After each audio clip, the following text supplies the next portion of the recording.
What's going on, guys? It's Mike for SimRacing604, and this is the BenQ EX3415R. This is the 34-inch version of BenQ's MOBIUZ line of monitors, and in the press release for this, they actually mentioned sim racing, which is very exciting. So I'm excited to see how this monitor performs. Let's get into the review.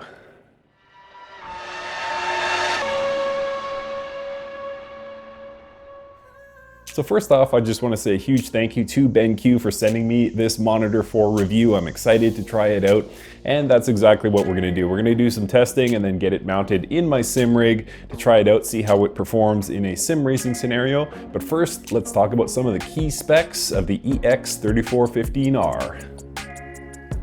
Alright, so let's talk about some of the key specs here with this BenQ EX3415 monitor. Obviously, this is a 34-inch class monitor retailing for $999 US per the BenQ website. It's an IPS panel built with a 21:9 aspect ratio. The maximum resolution is 3440 by 1440 or WQHD. It has a 1900R curve and an anti-glare coating. The refresh rate is 144 Hz, and the response time is 1 millisecond for MPRT and a 2 millisecond gray-to-gray response time, and it does support AMD FreeSync Premium. It has an 8-bit color depth, a 1000:1 contrast ratio, and up to 400 nits of brightness, and a DCI P3 color gamut of 98%. There's two HDMI 2.0 inputs, one DisplayPort 1.4 input, one USB Type-B upstream port, and two USB 3.0 downstream ports. The unit has an LED backlight and a built-in sensor to help tune the HDR, or HDRi in BenQ parlance. A link to the full specs is in the description below, but there's two functions here worth discussing that aim to make this a good choice for sim racers like myself. The first is the speakers, and when I think of built-in speakers for a monitor, my mind immediately goes to low-quality sound, but BenQ is hoping to put this stigma to rest with this monitor, because in addition to two stereo 2-watt speakers, there's also a 5-watt woofer built in, which is very interesting. And for those who aren't interested in this feature, there's also a headphone port, and there's even a racing profile for the sound output, so I'm looking forward to hearing what this monitor can produce as far as racing game sounds. And finally, there's a racing mode for the video as well, so lots to check out here. Let's see what was in the box. Alright guys, so as you can see, I have the unit out of its box. I'm just going to give you the initial impressions and talk about what was included in the box. And we'll start off with my initial impressions, sort of the visuals of the unit. It's very nice. I like the red accents on the monitor stand. That's very cool. And then the overall design, nice. It's got a good curve to it. The stand that it comes with has a lot of adjustment. Not only can you tilt your view, there's also swivel options and then height adjustment. So very cool. I personally run a VESA mount, and underneath where the stand meets the monitor, there are 4 screws, and that can be used for your VESA mount. So I was happy to see that. Along the bottom of the front here, you can see it kind of looks like a sound bar, and that would house the two 2-watt speakers. And then just above, at the rear, just above where the stand meets the monitor, there's a 5-watt woofer. So overall, nice design. The rear of the unit is kind of a silvery gray.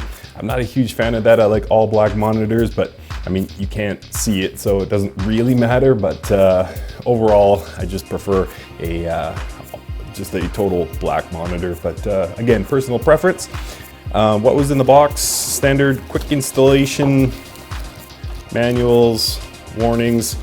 This panel actually can connect to the rear of the unit to hide the cable connections. So it's just a little plastic panel. And then of course, the cables are included. HDMI cable, there's a DisplayPort cable, a USB cable, and then the power cable. So everything you need really to get up and running here. So overall, very good first impressions. I was a little concerned initially about the VESA mount because I couldn't find it listed on the BenQ website, but thankfully it was there and seems to have everything I need. So next up, we're going to start testing the unit. So let's go ahead and do that. So just before we begin testing in-game, I did want to show you the menus here with the EX3415R. Pressing OK on the remote brings up this brief menu, shows you currently what color mode you're in. the brightness level, the audio mode, and of course volume level. Then if we go down and press OK on the menu, it's going to bring up this full menu. Not only can you choose different inputs, there's a quick menu to just get you through the different monitor modes. And then it shows the current color mode. As you can see, there's a longer list than you might think. So in addition to the various HDR modes, there's also some standard modes. And then it does support multiple inputs, so basically picture in picture, and you can turn that on and then map your screen how you would like. There's also eye care modes, and then you can choose your audio here. So if we go in, we can adjust volume here. This is kind of the wrong place to do it because there's actual volume buttons on the remote, but regardless, you can go in here, choose from 5 different audio modes. And then finally the system, and you can choose various onboard settings for the display. So very simple, very well laid out menu system. So just wanted to show you that. Now let's get into a game. Alright guys, so here we are in Need for Speed Heat. We are using true HDR here.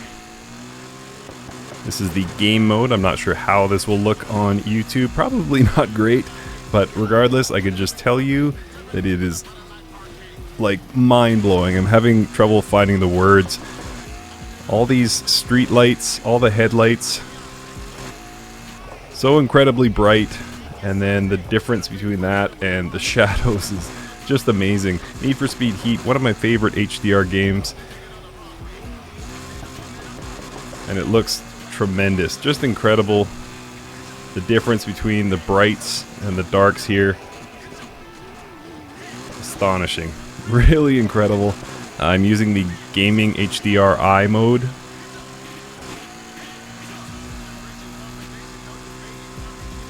And yeah, by the way, very smooth as well.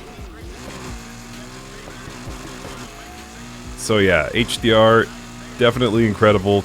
Looks great. Let's try out a couple of other games. Alright, so here we are in Project Cars 2, just before sunset here. So I am right now trying out the HDRi mode. This one is the gaming HDRi. Take it steady until the tires and brakes are up to temperature. And then we'll flip to the racing mode and see how that stacks up. But right now I can tell you, well, the first thing I noticed, in addition to it being really nice to look at, it is also just absolutely buttery smooth. Really incredible here.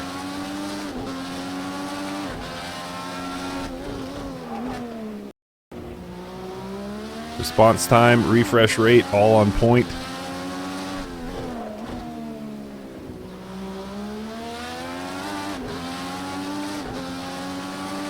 It's very dark when you're in the shadows, of course.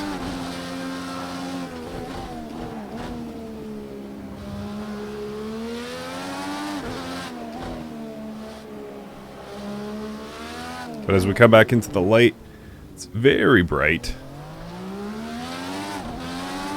Yeah, tremendous HDR on this unit. Around the corner here, that's a nice and bright. Great contrast.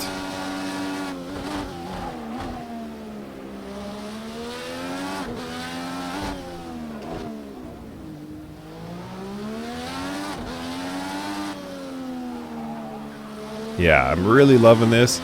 So what I'll do is I'll just pull over here and we can try a different monitor mode. We will try the racing mode. So HDRi on the remote. And now it should have gone back to my default. Yes, it did. Racing game. Okay, so this is the racing game mode. So hopefully it's coming through in the video, but a lot more sort of cartoonish, I would describe it as. Very, very vibrant colors.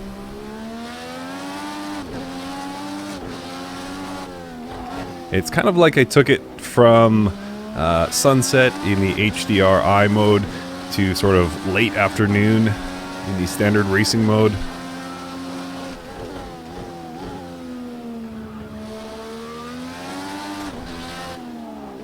I would say this is more sort of appealing, more eye-catching. But I think honestly, I'm just really loving the HDRi modes more, even though it's emulated in this case. I love adding that higher, of course, dynamic range, but really noticing the difference between the dark and the light. Big difference, gorgeous looking monitor. And again, that refresh rate and response times really coming through nicely here. It's a very, very fast monitor. I'm coming from a 4 millisecond down to this 2 millisecond gray to gray, and I can really notice a difference. Super sharp, super responsive.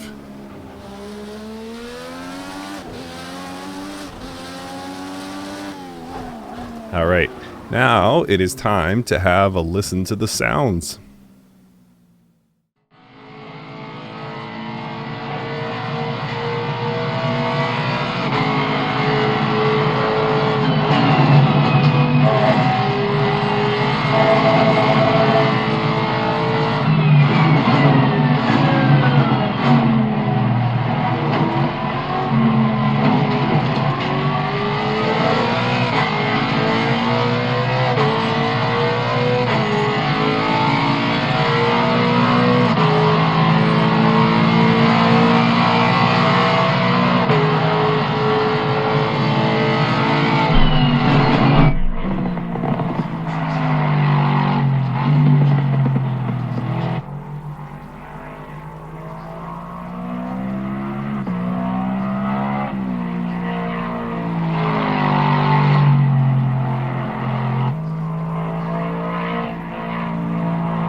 Alright guys, time now for my final thoughts on the BenQ EX3415R monitor.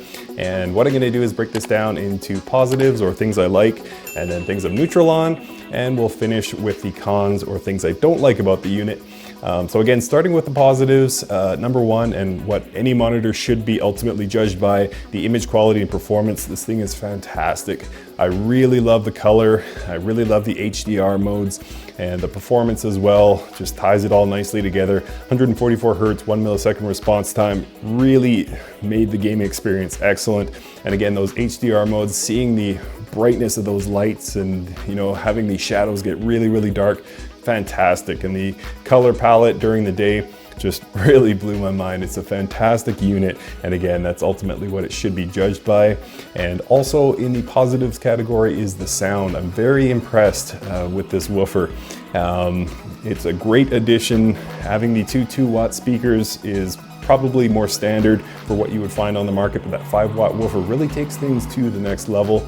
And I had to experiment a bit to get the sound to my liking. We'll talk more about that in a second. But once you get the setting you want, it really sounds phenomenal. I'm so impressed that they packed all this into this little unit. Is it going to replace your 5.1 setup with a big subwoofer? No. Is it going to replace your high-end, say, HEOS soundbar with a subwoofer? No. But for everyday gaming, I think it's really great, and it's remarkable how much they have packed into this. I really love the sound. I've been driving with it ever since I got it, and totally forgot that I'm used to headphones. The sound is just really great, and they've done a nice job. And also in the positives category, the menu and remote control. So the menus are nicely laid out, easy to find what you want, easy to switch between both sound modes and video modes. Easy to choose your inputs, you really can't ask for more, and the remote is a nice touch as well. And finally, in the positives, the stand. I don't personally run a desktop monitor stand like this, but for what it is very nice. There is a lot of adjustment possible, and the height adjustment is very smooth, very easy to make happen. So overall, nicely done. Moving on now to things I am neutral on, and we will start with the price. It is priced pretty much exactly where you would expect. $999 US for an IPS panel, 144 Hertz, 1 millisecond response time, 34-inch class. It's right where it needs to be. I don't think it's going to blow anybody's socks off with how low it is, nor do I think it's going to offend anybody with how high it is. So right where it needs to be, in my opinion. You get the added bonus with this unit though of that excellent onboard speaker system. But yeah, I think it's priced right about where it needs to be, so I'm going to keep that in the neutral category. And also in the neutral category, the 400 nits brightness, I think HDR is fantastic with this unit, and it's more than bright enough for me. But if you're somebody that chases, you know, those sunrise moments that make you squint, there are higher rated units on the market and you can do better than 400 nits. But for me, more than enough. I really loved the HDR. And moving on now to the cons or negatives, things I don't like about the unit. There's really only two that immediately come to mind. The first is, even though I love the remote, it's probably gonna get lost. It's a small little remote, so it'd be nice at the rear of the unit if there was some sort of clip or some way of keeping it in one place so you don't have to go looking for it every time you walk away from your station, because I have a feeling that I might lose mine. Maybe that's just a personal preference of mine. And also in the negatives category, there's no custom sound mode. So the custom video mode is really fantastic. A lot of easily adjustable parameters, but there's only presets for the audio. And that's kind of a shame, because I mentioned when I was talking about the sound that I had to find the right mode. And the racing mode sounded great, except there was just too much low rumble from the wind noise, so I would have liked to have rolled off the low end sound a bit. Now, am I expecting them to build in a big parametric EQ to this unit? No, of course not, but some level of control over low, medium, high, and perhaps you know, beyond that, you know, maybe break it up into 6 different spectrums or something like that, 6 different frequencies rather, and give us adjustment over that would be great.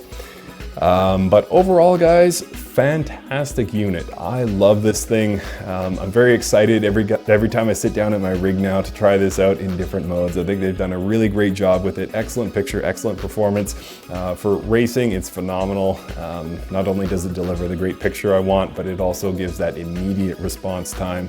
And also the sound, of course, does a great job recreating engine notes both on board and externally. So I think if they were aiming to put a great unit forth to the racing market, they have done exactly that. It's very nice. I love the unit, and thank you to BenQ for giving me the opportunity to review it. Thank you guys for watching, and we will see you next time.